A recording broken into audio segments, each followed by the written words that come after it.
सरकार शिक्षार उन्नति ପାଇଁ ସ୍କୁଲର ରୂପାନ୍ତରୀକରଣ କରୁଛନ୍ତି। ବିଭିନ୍ନ ଅତ୍ୟାଧୁନିକ ଉପକରଣ ଯୋଗାଇ ଦେଉଛନ୍ତି। ହେଲେ ବରଗଡ଼ ଜିଲ୍ଲା ଗାଇସିଲେଟ ବ୍ଲକ ଅନ୍ତର୍ଗତ ରାଇସଲପଦର ଉନ୍ନୀତ ଉଚ୍ଚ ସରକାରୀ ବିଦ୍ୟାଳୟରେ ନାହାନ୍ତି ଆବଶ୍ୟକ ସଂଖ୍ୟକ ଶିକ୍ଷକ କି କିରାଣୀ।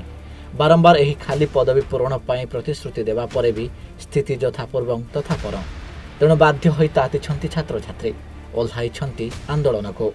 ସ୍କୁଲରେ ତାଲା ପକାଇ ଦେଇ ଅନିର୍ଦ୍ଦିଷ୍ଟ କାଳ ପାଇଁ ସ୍କୁଲ ବନ୍ଦ ରଖିବାକୁ ଦେଉଛନ୍ତି ଧମକ।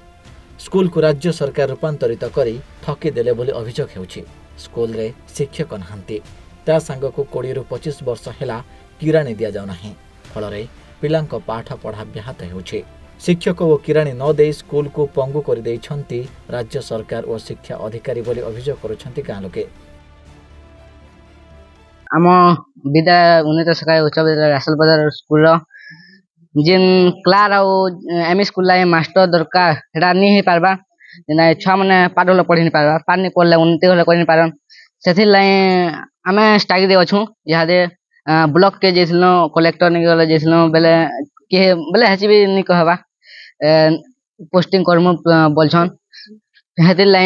फेर शुक्रवार दिन अटकिलु नहीं देले बेले फेर स्ट्राइक दे बसलु। जेते दिन जे मास्टर की क्लास नहीं देवा जाए से दिन जे आम स्ट्राइक दे बसमु आ स्कूल बंद हेबा। आज आमर स्कूल रे टीचर अभाव आ किराणी ने देवार जोगरु आम छुआ मैंने सब स्ट्राइक करछू समस्ते। आ जते दिन पर्यंत आमर स्कूल के टीचर किंबा क्लार्क न देवे से दिन तक आम स्ट्राइक करमु आ ताला बंद करमु। ए स्कूल को किराणी देले ए स्कूल रो पिला माने भल पाठ पढ़िले ताको कोन असुविधा हे पारे।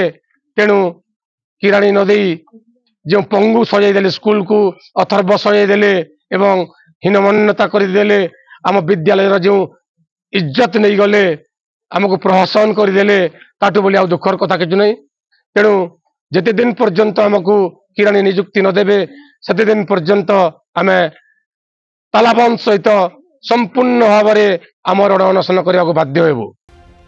यथाशीघ्र स्कूल को आवश्यक शिक्षक और किराणी दिया नगले एमती अनिर्दिष्ट काल ताला झुलिब बोली चेतावनी दैछंती। तेबे देखिबा बाकी रहिला शिक्षा अधिकारी ग्रामवासी दाबी आगे मुंड नुआउछि ना नहीं। बरगढ़ चित्तरंजन साहू रिपोर्ट सूचना टीवी।